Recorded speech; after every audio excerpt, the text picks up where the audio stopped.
근데 중국은요. 아까 말씀드렸듯이 당장은 안 터질 건데요. 중국의 부동산이 터진다는 뉴스가 나오면 여러분들 상당히 긴장을 하셔야 되는데 왜 그러냐면 예. 중국에요. 빈집이 1억 채가 있어요. 지금 1억 채가 네. 빈집이에요? 근데 그중에 미분양이 3천만 채. 네. 근데 저는 뭐가 더 문제라고 보냐면요.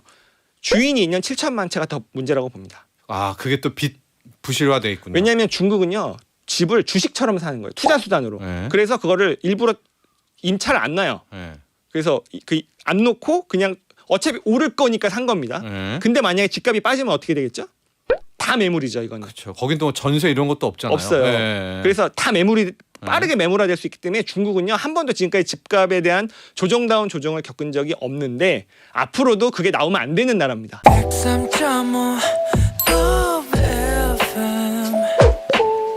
돈을 이해하는 시간 정철진의 목돈연구소.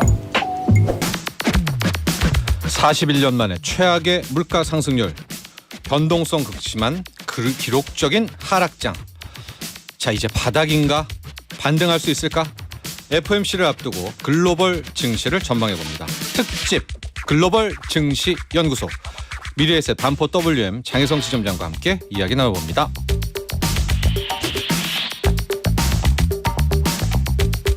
네, 미래에셋 증권의 장희성 지점장 스튜디오에 나와 계십니다. 안녕하십니까? 네, 안녕하세요. 네. 반갑습니다. 9350번님이요. 이 호남형 전문가님은 누구신가요? 중복 특집인가요? 이제 해주셨는데요. 네, 우리 장희성 지점장님은 아주 한 인물 하시죠. 미래에셋 증권 반포 WM. 네, 여기가 그곳인가요? 네, 반포역 앞에 있다는? 네 맞습니다. 네. 네. 그 반포역 앞에 있는 큰 아파트 단지 하나 있죠. 예. 거기 중심 상가에 있습니다. 가장 비싸다는 아파트들이 몰려 있는 네, 바로 그곳입니다. WM 지점이라는데 그걸 수탁액이라고 하나요? 어떻게 표현하나요? 고객 자산이라고 하나요? 네, 네. 제 느낌에는 가장 많을 것 같은 느낌. 아, 근데 저희가 신설 점포예요. 아, 4월 신설이에요? 25일 날 아. 새로 오픈을 했기 때문에 예. 많은 분들이 찾아주셔야 수탁액이 늘어날 것 같습니다. 네, 바로 그 핵심적인 지점의 지점장으로 명받은 장희성 지점장이고요.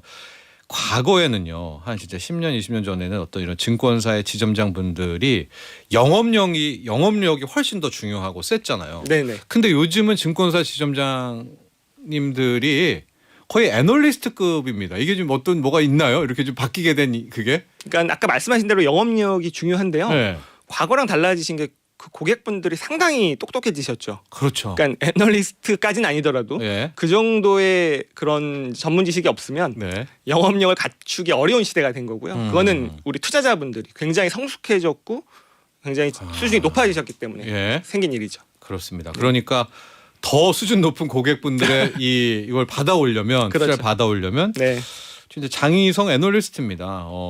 김경철님이요. 측면이 정우성 씨 닮았어요. 3초 정우성이네요. 아이고 감사합니다. 자, 우리 장희성 지점장님의 외모 칭찬 네. 이어지고 있습니다.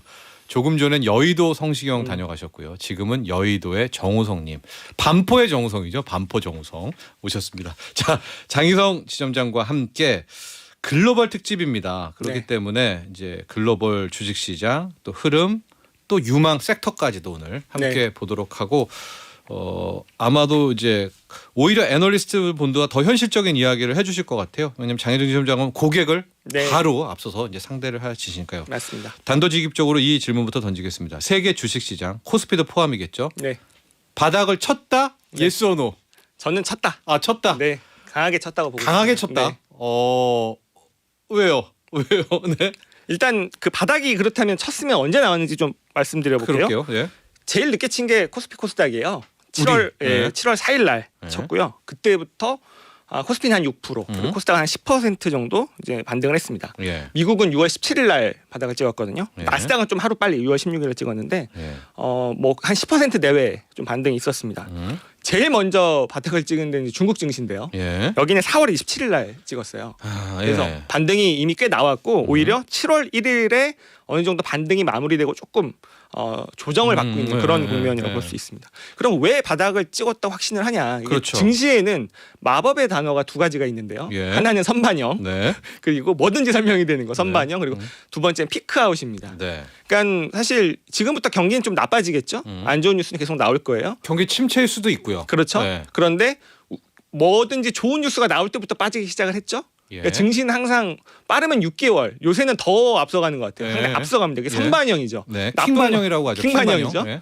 나쁜 걸 다 반영을 했다. 그리고 그 다음에 두 번째 조합이 피크아웃. 네. 그 나쁜 것들이 피크아웃의 조짐이 있으면 증시는 빠르게 턴을 할 수 있는데 그런 것들이 피크아웃이 보인다. 네. 대표적인 게 인플레이션 그리고 달러 강세. 강달러. 네, 아. 그 두 가지의 피크아웃이 보이기 때문에 예. 저는 물론 이게 여기서 V자로 올라가는지는 모르겠지만 지난번 찍었던 제가 말씀드렸던 날짜의 바닥은 분명히 바닥이 아닐까라고 네. 좀 보고 있습니다.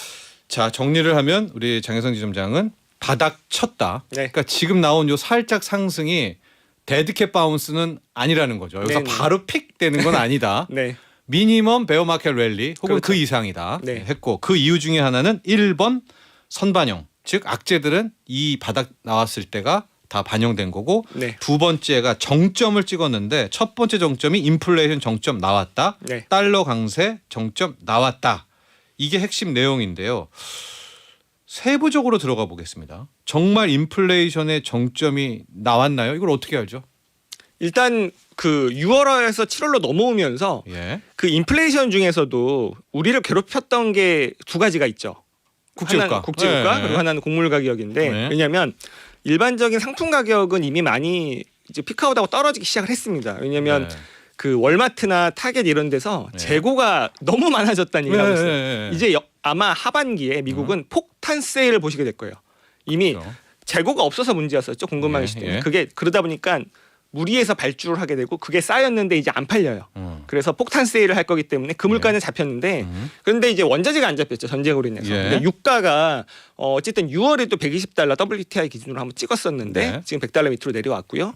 곡물 가격은 이미 전쟁 전 수준으로 이미 거의 다 그러게요. 내려왔습니다. 네, 네. 그런 것들이 이제 보이기 때문에 그럼 다시 올라갈 거냐? 물론 여기서 뭐 전쟁이 전선이 확대된다든지 뭐 러시아가 보복적인 유가 감산 조치를 한다든지 이런 네. 특이한 케이스가 벌어지면 모르겠지만 그렇지 않다면 이미 피크아웃을 찍고 내려가는 와중에 있다라고 좀 보는 거죠. 근데 오펙이랑 오펙 플러스는 아직도 증산을 안 해주는데 네네.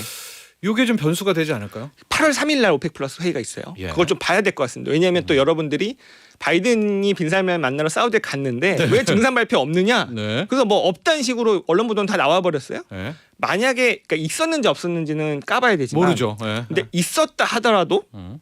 이게 오펙 플러스 회의 전에 사우디가 공식적인 발표를 할 수는 없어요. 그렇잖아요. 아무리 대장이라고 그래도 협의체가 네네. 있는데 그래서 예. 그날을 좀 봐야 될 것 같고요. 저는 아마 증산이 강하게는 아니어도 사실 그 회담에서 사우디가 받은 선물이 너무 많아요. 근데 네. 외교라는 게 기브앤테이크인데 미국이 네. 가서 그냥 선물만 주고 왔다? 이건 있을 수 없는 일이라서 모종의 그 증산 합의는 있었다라고 보고 있고요. 거기다가 더 중요한 거는 유가를 보면서 우리가 다들 공급만 보고 있습니다. 지금. 네네. 그죠? 네. 공급이 왜냐하면 부족했고 타이트했고 꼬였으니까. 네. 근데 그 반면에 수급을 봐야죠. 수요를 봐야죠. 수요를. 네. 수요와 공급의 곡선이니까. 근데 최근에 수요가 둔화되는 현상들이 굉장히 광범위하게 나타나고 있습니다. 예. 일단 여러분들 피부로 느끼시는 게요. 자동차 운전으로 출퇴근하시는 분들 옛날처럼 안 밀릴걸요. 기름값이 너무 비싸서 이제 놓고 차를 다니시는 분들이 놓고 다니니까? 많아졌어요. 그게 미국에서 나타나고 있는 게 네. 휘발유 재고가 이상하게 늘어나고 있고요. 최근에요. 네, 그리고 휘발유 수요가 둔화되고 있습니다. 드라이빙 시즌에도 불구하고 네. 예년과 다르게 둔화되고 있는데 그게 나타나고 있는 게 이제 싱가포르 정제 마진이 $30까지 올랐던 게 지금 네. $2.7까지 떨어졌어요. 수요 부족이 나오고 있다. 그렇죠. 휘발유가 이미 좀 재고가 넘치는 상황에서 아니 이게 그 정제 마진이 한 $4-5는 돼야지 정유업체들이 버틸 수 있는데 네. $2.7 물론 극단적인 상황이 일시적으로 벌어진 걸 수도 있지만 이런 것들이 나타나고 있는데 수요가 비싸면 안 쓰는 게 상식인데 네. 이런 상황에서 국제유가가 특이 케이스가 없지 않는 한은 조금 하향 안정화될 수 있지 않느냐라고 보고 있습니다. 그런데 우리가 방금 전에 김건진 부장님도 얘기했지만 천연가스 같은 거 예로 한번 볼까요? 네. 러시아가 지금 또 무슨 핑계로 지금 5분의 1로 더 줄여버렸잖아요. 맞아요. 터빈이 또 고쳐놓고 또 고장났다고 하고. 네. 그러면은 실은 이런 패턴이 계속 원자재에 있지도 않을까라는 의구심이 드는데요. 그러니까 천연가스는 좀 달라요. 네. 왜냐하면 그 석유는요 네. 아랫돌 빼서 윗돌을 갤 수가 있습니다. 그러니까 유럽에서 러시아산을 안 사면 그게 네. 중국 인도로 다 가고 있죠. 네. 근데 이 천연가스는 파이프라인으로 가는 거랑 LNG로 가는 거랑 인프라가 완전히 달라서 LNG 터미널을 짓지 않으면 그거를 파이프라인으로 보내던 걸 딴 데로 보낼 수가 없어요. 네. 받는 쪽도 마찬가지죠. 그래서 네. 유럽이 문제인데 원래 러시아에서 유럽으로 가던 천연가스가 일간 한 4억 입방미터 정도 됐었는데 네. 일단 노드스트림 1만 보고 있지만 이게 야말 유럽이라고 해서 폴란드로 가는 거는 이미 전쟁 나서부터 끊었고요. 네. 그다음 노드스트림도 지금 40, 핑계대고 있죠. 20 네. 줄였죠. 네. 그래서 한 1억 입방미터 정도로 줄어들었습니다. 네. 근데 이게 받는 쪽에서도 답이 없어요. LNG 터미널 유럽이 열심히 짓고 있습니다만 파이프라인으로 오던 게 막히면 대체가 쉽지 않다는 거예요. 원유랑 네. 달라요. 근데 러시아도 마찬가지입니다. 물론 러시아가 중국 쪽으로 가는 시베리아의 힘이라는 파이프라인을 굉장히 길게 건설을 해서 네. 유럽으로 못 가는 거를 중국으로 많이 빼고 있는데 네. 근데 그것도 한계가 있어요. 다 유럽으로 팔던 물량을 다 소화를 못 하거든요. 중국이요. 예, 근데 네.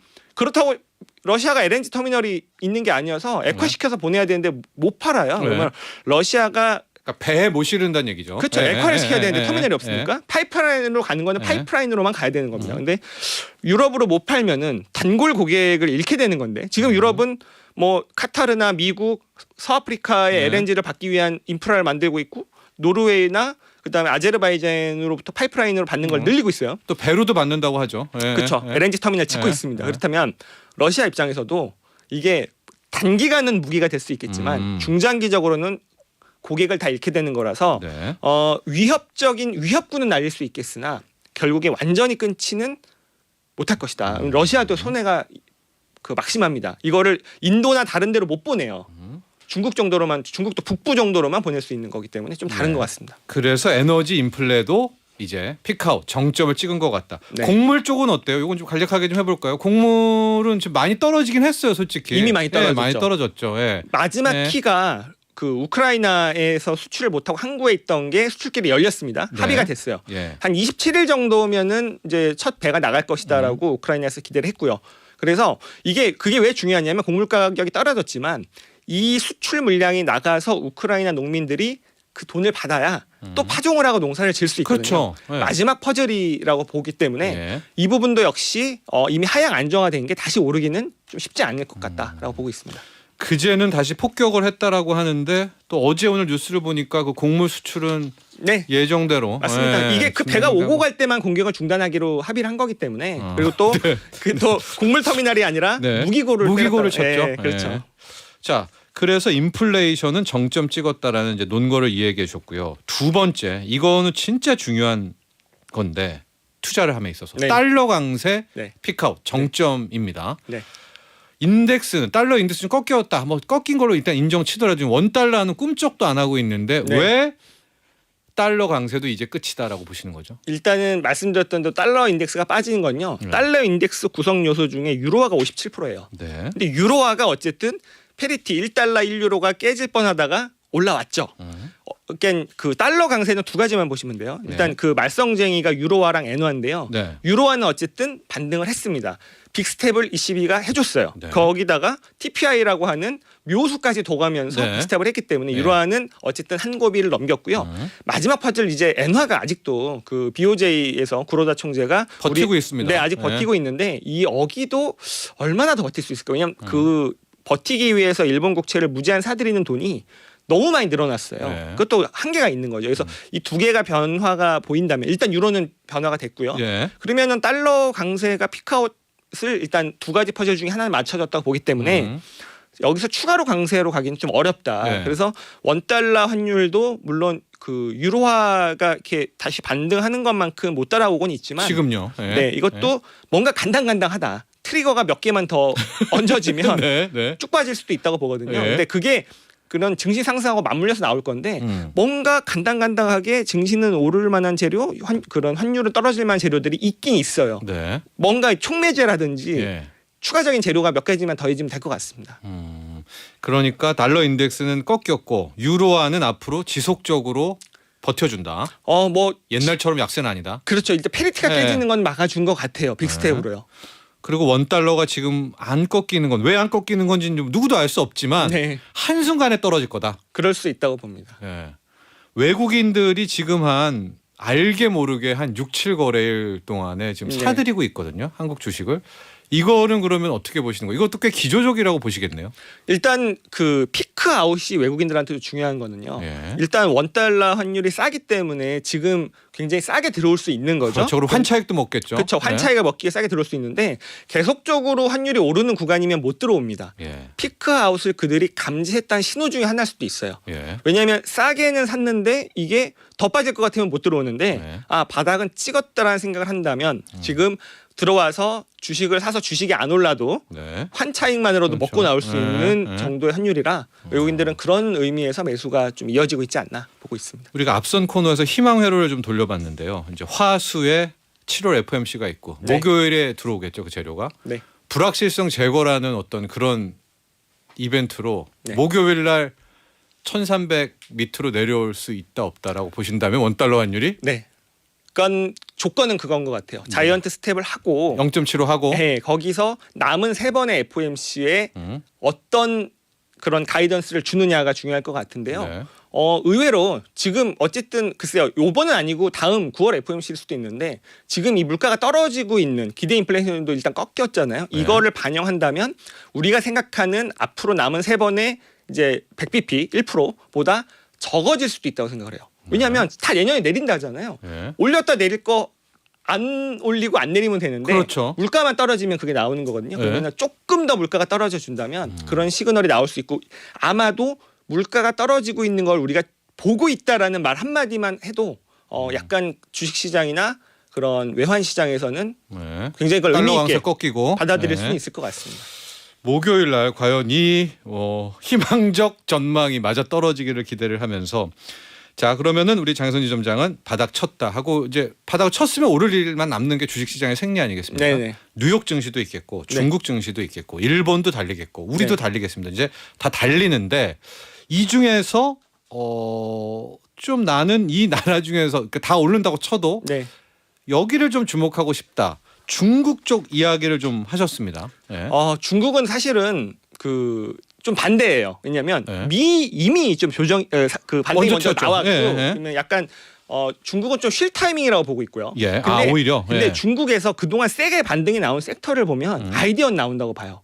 그러니까 중국을 보는 게 아니라 아이디어를 그렇죠. 보자. 그렇죠. 예. 중국에서 가장 강한 반등이 나온 섹터는 전기차와 태양광입니다. 예. 굉장히 강한 반등이 나왔어요. 어떤 주식은 한 2달 만에 3배씩 오르는 주식들도 나왔습니다. 맞아요. 예. 고점을 찍고 이것들이 좀 떨어지고 있는데 예. 왜 그러냐면은 중국의 전기차 상반기에 글로벌 전기차 판매량에서요 61%가 중국에서 판매가 됐습니다. 시장이 거기 있군요. 시장이 있죠. 그 네. 밸류체인이 있죠. 태양광은 밸류체인 80% 갖고 있고 예. 거기다가 중국은 정책이 통하는 나라잖아요. 예. 하겠다면 무조건 하는 거죠. 차 바꿔 하면 다 바꾸죠. 그죠. 반대할 수 있는 게 없기 때문에 네. 정책이 통하는 나라고 시장까지 있어요. 근데 그래서 이제 올라갈 때 쭉 올라갑니다만 근데 또 어렵죠. 또 중국이 또 정부가 맘먹으면 죽일 수도 있잖아요. 요번에 그 봤죠. 게임주들 바꾸고 그쵸. 플랫폼 바꾸요. 예. 그래서 뭐 쉽지 않은 시장입니다만은 어쨌든 2-3달 먼저 반등을 한 나라이기 때문에 전기차가 세게 반등을 했고요. 물론 그 중국 내수 시장이 워낙 좋았기 때문에 근데 중국의 7월 전기차 판매량은 6월 대비 한 13% 감소할 걸로 보여요. 예. 그래서 약간 이제 중국은 쉴 때가 됐다라고 보는 거고요. 태양광도 중국 정부가 폴리실리콘 가격이 너무 높으니까 이거를 좀 잡겠다라고 그러게요. 규제를 했더라고요. 규제가 나오면서 네. 잘 나가던 중국의 태양광 특히 폴리실리콘 만든 업체들이 좀 주춤하고 있습니다. 예. 좀 조정이 나오고 있죠. 그렇다면 이 좋은 업황이 글로벌로 좀 이전돼서 그 이후에 그런 시세를 만들어질 수 있다 보기 때문에 중국 시장을 뭐 새로 관심을 가지시는 것보다는 거기서 아이디어를 얻자. 아이디어를 얻는 거죠. 예. 그러니까 중국이 먼저 전 세계 중에서 먼저 바닥을 치고 랠리가 나왔으니까 네. 그 우리도 바닥 치고 랠리가 나온다면 중국과 유사한 모멘텀으로 가지 않을까. 네, 그렇습니다. 그게 바로 전기차와 태양광을 말씀을 해주셨는데 중국 나온 김에 늘 5년째인가요?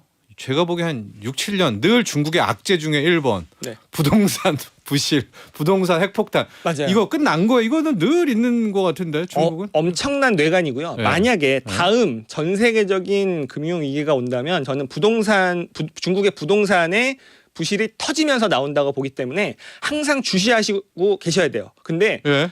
정부가 온몸으로 막고 있고요. 네. 특히나 3년임을 앞두고 있는 지금 이거는 어떻게든 막아낼 겁니다. 네. 뭐 대충 좀 말씀드리면 네. 여러분들 헝다 얘기 좀 들은지 왜 그 얘기 안 들리지 싶으시죠? 거기까지만 나오고 그 뒤 뉴스가 없어요. 이게 헝다 파산. 어쨌든 디폴트가 네. 났어요. 이 회사는. 근데 예. 이번 달 말, 그러니까 이번 주 말이죠. 이번 주 말까지 구조조정 계획안을 내는 마감일입니다. 예. 그게 나오겠죠. 예.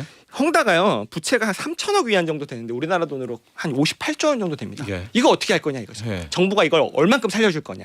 구조조정 계획안을 보고 얘기를 할 거고요. 최근에 중국을 보면 그 돈이 안 돌잖아요. 예. 다 유동성이기 때문에 그렇다 보니까 공사가 중단하는 곳이 속출을 하고 있어요. 그래서 중단된 집만 한 110만 채 정도 된다고 하고 있고 그리고 그 공사가 중단되니까 입주를 못 하니까 이들이 연일 시위를 하고 있습니다. 예. 예. 그러다 보니까 이게 이걸 해결을 해야 되는데 부동산 구제 펀드를 설정하기로 했습니다. 예. 한 3천억 위안 뭐 거의 헝다랑 맞먹는 규모인데 다 헝다로 주진 않겠지만 50조짜리를 맞습니다. 그래서 근데 중국은요 아까 말씀드렸듯이 당장은 안 터질 건데요. 중국의 부동산이 터진다는 뉴스가 나오면 여러분들 상당히 긴장을 하셔야 되는데 왜 그러냐면 예. 중국에요 빈집이 1억 채가 있어요. 지금 1억 채가 네. 빈집이에요? 근데 그 중에 미분양이 3천만 채. 네. 근데 저는 뭐가 더 문제라고 보냐면요. 주인이 있는 7천만 채가 더 문제라고 봅니다. 아, 그게 또 빚 부실화돼 있군요. 왜냐하면 중국은요 집을 주식처럼 사는 거예요. 투자 수단으로. 네. 그래서 그거를 일부러 임차를 안 놔요. 예. 그래서 그 안 놓고 그냥 어차피 오를 거니까 산 겁니다. 예. 근데 만약에 집값이 빠지면 어떻게 되겠죠? 다 매물이죠 이거는. 그렇죠. 거긴 또 전세 이런 것도 없잖아요. 없어요. 예. 그래서 다 매물이 빠르게 매물화될 수 있기 때문에 중국은요 한 번도 지금까지 집값에 대한 조정다운 조정을 겪은 적이 없는데 앞으로도 그게 나오면 안 되는 나라입니다. 집값이 빠지면 안 되는 나라. 잠깐만요. 그러면 지금 이제 글로벌 증시 바닥 치고 막 네. 으쌰으쌰 하려고 하는데 갑작스럽게 지금 중국 부동산 이야기를 하니까 이거 터지면 안 되잖아요. 올 하반기에. 올해는 안 터져요. 올해 안 터져요? 네. 네. 몇 년 안에 안 터질 수도 있어요. 중국 정부가 어쨌든 컨트롤을 할 수 있는 나라잖아요. 예. 그러니까 얼만큼 잘 막을 거냐가 중요한데 네. 만약에 5년 뒤던 10년 뒤던 전 세계 핵폭탄급 시스템 위기가 발생하면 그거는 중국의 부동산 때문에 벌어질 것이니 예. 항상 이쪽에 관한 뉴스는 너무 흘려듣지는 마시라. 예. 어차피 5년 전부터 나온 뉴스가 아직도 안 터진 거면 그렇죠. 잘 관리는 하고 있습니다. 예. 근데 중국의 집값은 폭이 크진 않지만 10개월째 빠지고 있거든요. 근데 큰 폭으로 빠지는 순간 아까 말씀드린 미분양보다도 주인이 있는 7천만 채가 매물화가 될 수 있으니 그 부분은 항상 관심은 갖고 보셔야 됩니다. 올해 내년은 아닐 수 있어요. 네. 네. 근데 계획 경제가 성공한다면은 그러니까 될 수 있게 가령 이런 거죠. 집값을 자본주의 시장 경제에서는 팍 떨어진 거 못 막잖아요. 네. 근데 중국은 올해 1%, 내년 2%, 네. 3% 이런 식으로만 떨어뜨린다면 실은 말씀하신 대로 네. 한 몇 년은 끌어갈 수는 있겠다. 다시 지금 유동성을 풀고 네. 이렇게 경기 부양을 하는 게 약간 부동산 가격이 급격하게 빠지는 걸 막기 위한 당연히 그런 조치들이 벌어지고 있는 거예요. 알겠습니다. 자, 중국 이야기까지 했습니다. 뉴욕, 중국, 이제 미국, 일본 이야기는 아까 이제 우리가 엔화로 다 설명을 했다고 보여지고 있고요. 투자 지금 청취자분들의 관심은 좋아 바닥을 쳤어. 네. 그럼 이제 랠리가 나오겠죠. 네. 그러나 과거의 그 주인공은 아닐 것 같은 느낌. 네네. 플랫폼 이런 애들은 아닐 것 같은 느낌. 네네. 그럼 뭘 사야 됩니까? 일단 기본적으로는 최근에 우리나라 시장도 보시면 자 이게 그동안 우리 시장을 괴롭혀왔던 재료들이 피크아웃을 한다는 거는 네. 그걸로 많이 빠진 애들이 1차적으로 반등을 합니다. 네. 낙폭 과대에서 보는 건 맞긴 맞는데요. 네. 근데 조금 선별해야죠. 예. 말씀하신 대로 일단은 실적이 굉장히 드라마틱하게 턴 어라운드 하거나 예. 아니면 원래 좋은데 억울하게 빠졌거나 예. 이런 애들을 보면 돼요. 예. 사실 국내에는 대표적인 게 자동차인 것 같아요. 지금 자동차가 선봉에 섰죠. 네. 예. 최근 한 뭐 3주 동안요. 네, 예. 맞습니다. 이게 예. 왜냐하면 글로벌 다른 자동차들과 같이 가는 것도 아니고 좀 약간 뭐 유럽이나 미국의 자동차 업체들 주가가 반등하고 있지는 않거든요. 특히 유럽은 오히려 빠지고 있는데 네. 뭐 유럽은 경기가 워낙 박살나니까 그러니까 좀 독보적으로 완성차 그냥 기존 레거시 업체들 중에는 좀 독보적으로 갈 것 같고요. 왜 우리만 근데 자동차입니까? 아 너무 그때 억울해가지고 억울하게 눌려서. 그리고 일단 그 전반적으로 자동차가 좋은 이유는 네. 자동차가 생산을 못했어요. 반도체가 없어서. 왜냐하면 그거 안 만들어줘요. 왜냐하면 그거는 저부가 가치라서. 근데 네. 지금 그런 반도체 파운드리 업체들이 좀 공간이 남기 시작해서 자동차용 반도체를 만들어주고 있죠. 그래서 생산이 쭉쭉 나오고 있는데 이미 기다리고 있는 수요는 쭉 있습니다. 예. 그러면 그게 만드는 대로 쭉쭉 팔리는 거죠. 예. 그래서 그럼에다가 또 약간 또 그런 생산 관리를 잘 하고 또 어쨌든 미국에서 그 전기차 팔리는 거에 테슬라가 78%인데 9%로 현대기아가 이제 따라가니까. 2등이잖아요. 아. 예, 그런 경쟁력들 때문에 뭐 전반적인 자동차 업종의 상승 속에 우리나라 업체들이 좀 독보적일 수 있다. 그리고 지난번 오를 때 오히려 네. 얘네들은 떨어졌거든요. 그렇죠. 예, 그전에 물론 이제 애플카 이슈 때문에 미리 올랐던 거를 조정받은 거긴 하지만 그래서 국내는 좀 자동차를 네. 보는 게 맞다라고 보고 있고요. 하고 한국에서는 이제 삼성전자 반도체 다음으로 사이즈가 되는 왜냐면 시장 두더지도 사이즈가 돼야 네, 되잖아요. 맞습니다. 예. 네. 그래서 자동차 이야기해 주셨고요. 또 있다면 일단 그 글로벌에서는 네. 친환경 섹터를 보는 게 맞는 것 같아요. 친환경 에너지. 그러니까 이거는 그러니까 다 해당되는 거네요. 맞습니다. 뭐 뉴욕, 예, 중국 우리 다. 맞습니다. 예. 근데 이제 중국은 이미 시세가 한번 나왔고 그 이어서 이제 뭐 우리나라 업체들도 열심히 하지만 경쟁력이 아주 크지는 않아요. 그러니까 물론 이제 그런 그 뭐랄까요 가치 사슬 동맹, 공급망 동맹에서 중국이 80%를 갖고 있는데 다른 데 걸 살려줘야 되니까 미국이나 이런 데서 조금 더 사주면서 이 경쟁력을 유지해줄 수는 있을 것 같은데요. 그 친환경이라고 하면 신재생 에너지인가요? 그렇죠. 뭐 네. 태양광, 네. 풍력, 수소 뭐 이런 것들 보시면 되는데 예. 이런 쪽은 일단 구조적으로 정부가 계속적으로 지출이 나올 수밖에 없는 구조입니다. 아 바꿔야 되니까. 네, 맞습니다. 네. 그러니까 이미 로드맵은 나와 있고요. 근데 네. 로드맵이 있어도 가게나 기업은 지금 지갑을 좀 닫고 있는데 예. 정부는 아직 돈이 많이 있거든요. 그래서 정부 쪽에서 투자가 나오는 사이드가 그런 그 신재생 에너지, 친환경 쪽이기 때문에 예. 이건 10년의 구조적 테마인데 근데 다행히 글로벌적으로는 많이 오르지는 않았어요 아직. 그래서 어쨌든 이 반등 구간에서는 잘 나갔던 애들보다는 네. 조금 아직 덜 오른 이제 낙폭도 있고 그런 실적도 괜찮고 앞으로 비전도 있으면서 근데 억울했던 애들. 그렇죠. 네. 그런 애들이 좀 올라가는 거니까 네. 글로벌하게는 좀 친환경 에너지를 보시는 게 맞을 것 같습니다. 테마로 하나만 좀 보자면 뭐 과거 메타버스 같은 거는 테마 쪽으로는 뭐 있어요? 테마로는요. 일단 상당히 길게 보실 수 있는 걸로 네. 여러분들 자율주행 보셨으면 좋겠어요. 어허, 자율주행. 왜냐하면 네. 자율주행이요. 네. 나중에 여러분 언젠가는요. 네.